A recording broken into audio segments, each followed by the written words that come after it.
राम मंदिर की। सवाल यही, राम मंदिर पर राजनीति क्यों? अयोध्या में 22 जनवरी को होने वाले राम मंदिर के प्राण प्रतिष्ठा समारोह का निमंत्रण ठुकराए जाने के बाद बीजेपी के हमले झेल रही कांग्रेस ने भी आरएसएस बीजेपी पर सवालों की बौछार कर दी है और यह पूछा है कि मंदिर में कौन आएगा और कौन नहीं।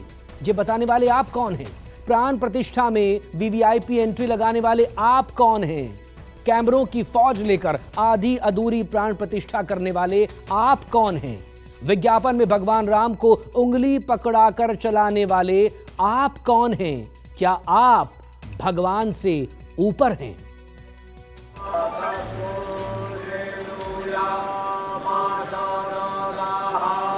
पौ फटते ही पीएम मोदी महाराष्ट्र पहुंच गए। अयोध्या में राम मंदिर की प्राण प्रतिष्ठा से पहले नासिक के रामकुंड में पूजा अर्चना की।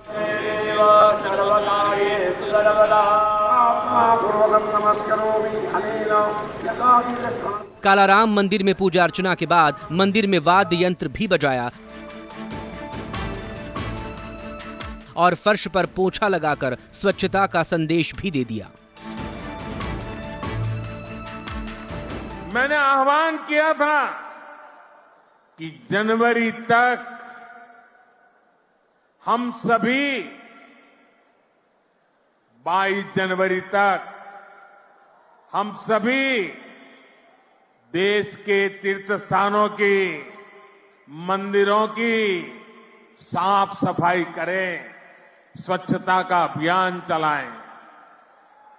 आज मुझे कालाराम मंदिर में दर्शन करने का, मंदिर परिसर में सफाई करने का सौभाग्य मिला है। निगाहें नासिक पर रही लेकिन निशाना अयोध्या रहा। पीएम की जुबान पर 22 जनवरी का जिक्र आने से पहले ही बीजेपी के सोशल मीडिया का माहौल राममय हो गया। प्राण प्रतिष्ठा समारोह का निमंत्रण ठुकराने के कारण बीजेपी सोनिया गांधी और मल्लिकार्जुन खड़गे को निशाना बनाने लगी। ऐसा कोई दिन नहीं गुजरा जब बीजेपी ने कांग्रेस नेताओं को राम विरोधी, हिंदू विरोधी और सनातन विरोधी न कहा। बीजेपी की इस रटमारी ने मल्लिकार्जुन खड़गे को आहत कर दिया। तो मैं 6 तारीख को स्टेटमेंट दिया प्रेस कॉन्फ्रेंस में। जो आस्था रखने वाले लोग हैं वो आज भी जा सकते हैं, कल भी जा सकते हैं, परसों भी जा सकते हैं। ये आप ही के पेपर में आप पढ़ लीजिए। मैं ये तो 6 तारीख क्लियर किया हूँ, फिर भी उसको पलट पलट के हम पे इतने वार करना ये ठीक नहीं है। ये एक कॉन्स्पिरेसी है बीजेपी की और बीजेपी यही मुद्दे को बार बार उठा रही है। मैं तो 10 दिन पहले बोला हूँ, फिर अब क्यों उठा रहे हैं आप? नए साल की शुरुआत से पहले ही बीजेपी ने राम मंदिर के प्राण प्रतिष्ठा समारोह को ऐसा प्रचार शुरू कर दिया मानो देश के दूसरे मुद्दे अचानक से लुप्त हो गए, सारी समस्याएं ही खत्म हो गई।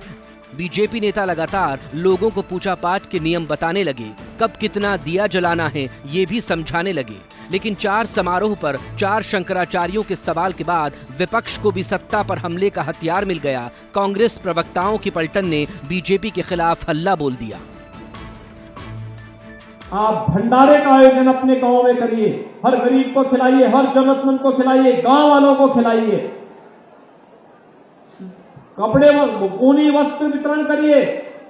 सायकाल अपने घर में, अपने मंदिरों में, घाटों में दीपोत्सव का, राम ज्योति के उत्सव के साथ जुड़ करके दीपोत्सव का भव्य आयोजन करके नए युग की शुरुआत करिए। राम के अपने भव्य मंदिर में विराजमान होने की इस कार्यक्रम के अवसर पर अभी से मैं हृदय से बधाई देता हूं। हम जानना चाहते हैं कि मंदिर में कौन आए कौन ना आए, ये बताने वाले आप कौन हैं? प्रभु राम जब अयोध्या लौटे तो आम प्रजा उनके स्वागत के लिए उमड़ पड़ी थी। प्राण प्रतिष्ठा में वीवीआईपी की एंट्री लगाने वाले आप कौन हैं? कैमरों की फौज लेकर आधी अधूरी प्राण प्रतिष्ठा करने वाले आप कौन हैं? हमने विज्ञापन देखे कि कोई और है जो भगवान राम की उंगली पकड़ के चला रहा है। अरे आप कौन है साहब कि आप भगवान से ऊपर हैं, आप शंकराचार्य से ऊपर हैं, आप हिंदू धर्म से ऊपर हैं। शंकराचार्यों को नाराज करके सरसंघचालक जाएंगे वहां बैठेंगे। वो प्राण प्रतिष्ठापन उनकी देखरेख में प्रधानमंत्री जी करेंगे? ये कौन सा आयोजन है? इसलिए मैं फिर से दोहराता हूं, यह कतई धार्मिक आयोजन नहीं है, यह पूर्ण रूपेण राजनीतिक आयोजन है। राम मंदिर को लेके कांग्रेस ने जिस प्रकार की राजनीति की है और वो 80 के दशक से लेकर बाद तक, वो पूरा देश उससे वाकिफ है। धर्म को लेके इनके क्या क्या वक्तव्य रहे, इन्होंने क्या कुछ नहीं किया। इन्हें केवल इलेक्शन के समय पे मंदिर याद आते हैं। जब मंदिर बनाने की बात हो, मंदिर संवारने की बात हो, मंदिरों को सजाने की बात हो, तो ये सब गायब रहते हैं। भाजपा ने इस देश को बहुत तरीके से बांटा। भाजपा ने जाति में, भाजपा ने लैंग्वेज पर, बोलने पर, आप किसकी पूजा करते हैं, कौन सी वेशभूषा पहनते हैं, हर तरह से बांटने का प्रयास किया। लेकिन पहली बार भाजपा ने सनातन धर्म को ही संप्रदायों में बांट दिया। कांग्रेस पार्टी व्यक्तिगत आस्था को सर्वोपरि मानती है। कांग्रेस पार्टी ने हमेशा कहा है, और हम हमेशा मंदिर, मस्जिद, गुरुद्वारे, जैसा कि पवन जी ने यहां पे कहा, गिरजाघर गए हैं और आगे भी आस्था के अनुसार जाते रहेंगे। उत्तर प्रदेश कांग्रेस कमेटी 15 तारीख को सारी कमेटी, वहां के तमाम नेता जनरल सेक्रेटरी इंचार्ज के साथ अयोध्या दर्शन के लिए जा रहे हैं। यह व्यक्तिगत इनविटेशन आया था क्योंकि वहां पर इतना विभत्स राजनीतिकरण देखा गया। हमने 22 तारीख को जाने से इनकार किया। हम सबको स्वतंत्रता है, अगर मैं और पवन जी भी जाना चाहे, हमें पूरी स्वतंत्रता है जो पार्टी को है। हम में से कोई कभी भी जा सकता है। कांग्रेस ने आरोप लगाया कि बीजेपी ने शंकराचार्यों को अपमानित करने की मुहिम छेड़ रखी है और धर्म की ठेकेदारी कर रही है। कांग्रेस की तरह विपक्ष के दूसरे नेताओं ने भी बीजेपी पर ऐसे ही इल्जामों की झड़ी लगा दी। पूरा एक संघ, पूरा एक संगठन अपने आप को मेरे धर्म का ठेकेदार बनाकर बैठा हो और विधि विधान में उनका विश्वास न हो, पूरी की पूरी इनकी आईटी सेल चारों पीठों के शंकराचार्यों के खिलाफ एक मुहिम छेड़कर बैठी है।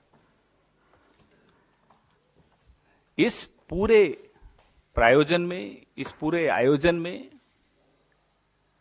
कहीं भी धर्म, नीति या आस्था नहीं दिखाई देती, सिर्फ और सिर्फ राजनीति दिखाई दे रही। मंदिर में प्राण प्रतिष्ठा के लिए 22 जनवरी की तारीख का चुनाव, मैं ये जानना भी चाहते हैं, हम लोग सब जानना चाहते हैं, भारतीय जनता पार्टी ने कौन से पंचांग को देखकर किया? ये तारीख का चुनाव नहीं हुआ है, चुनाव देखकर तारीख चुनी गई।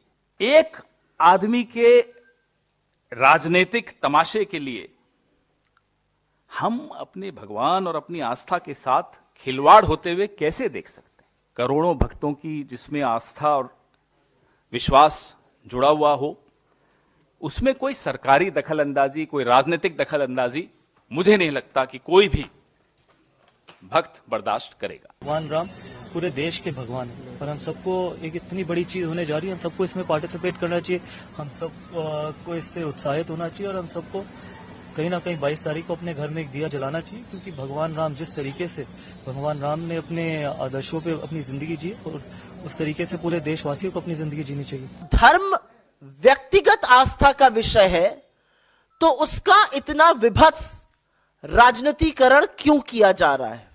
धार्मिक अनुष्ठानों का काम, धार्मिक अनुष्ठानों को करने की विधि, धार्मिक अनुष्ठानों को करने का तरीका, धार्मिक लोग जो संबंधित हैं, जो इसको करते हैं, उन पर छोड़ देना चाहिए।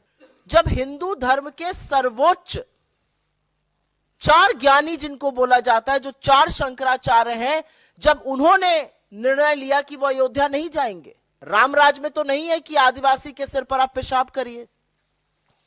राम ने तो शबरी के बेर खाए थे।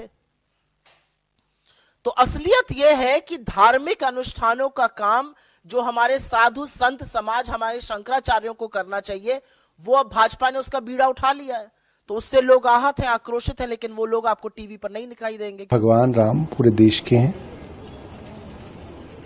100% लोग भगवान राम के थे और भगवान राम उनके थे। भारतीय जनता पार्टी इस कार्यक्रम में अपनी राजनीतिक मोहर लगा के 67% लोगों को 2/3 से ज्यादा परसेंट लोगों को, लगभग 2/3% लोगों को राम से जुदा करने की कोशिश कर रही है, वो ठीक नहीं है। अगर चारों शंकराचार्य मना कर रहे हैं किसी बात को लेकर के, तो भारतीय जनता पार्टी क्या आरोप लगाएगी उन पे कि वो सनातनी नहीं है?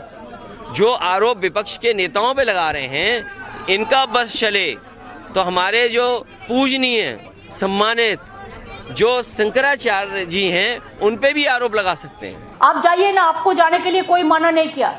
मैं पहले कह चुका, धर्म अपना अपना सबका, लेकिन फेस्टिवल सबका, यही हमारा ओपिनियन है। मुख्यमंत्री ममता बनर्जी जो धर्म का ताश खेलते हैं, और देखिए हमारे मुख्यमंत्री, उनको आमंत्रण दिया गया है, उसके बावजूद वो नहीं जा रहे। लेकिन दूसरी तरफ जहाँ पर आपको जाना चाहिए था, जहाँ पर सारे भारतवासी, सारा सनातनी हिंदू जा रहे, वहाँ पर आप नहीं जा रहे। आपको शर्म आ रहा है, क्योंकि आपका जो 30% संख्या लोगों का वोट है, वो लोग गुस्सा हो जाएगा क्या आप जाने से? तो ये उनका जो ढोंग और नाटक सबको मालूम चल गया है। पार्टी ने कहीं नहीं कहा कि हम नहीं जाएंगे। उन्होंने कहा कि भारतीय जनता पार्टी ने जो हमें निमंत्रण दिया है, हम उस बैनर के तले नहीं जाएंगे। अगर वो भारतीय जनता पार्टी के जो नेता है, अगर वो निमंत्रण देते और उसका राजनीतिकरण करते तो वो गलत बात है।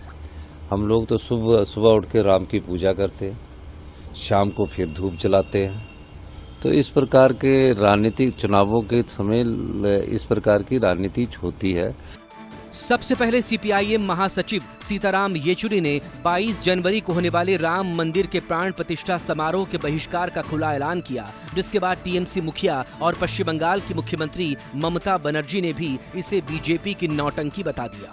रफ्ता रफ्ता विपक्ष के दूसरे नेताओं ने भी इस समारोह से दूरी बनाई और 2 दिन पहले कांग्रेस ने भी साफ कर दिया कि इस समारोह के जरिए आरएसएस और बीजेपी धर्म का राजनीतिकरण कर रही है, लिहाजा कांग्रेस के शीर्ष नेता ऐसे समारोह में कतई शामिल नहीं होंगे।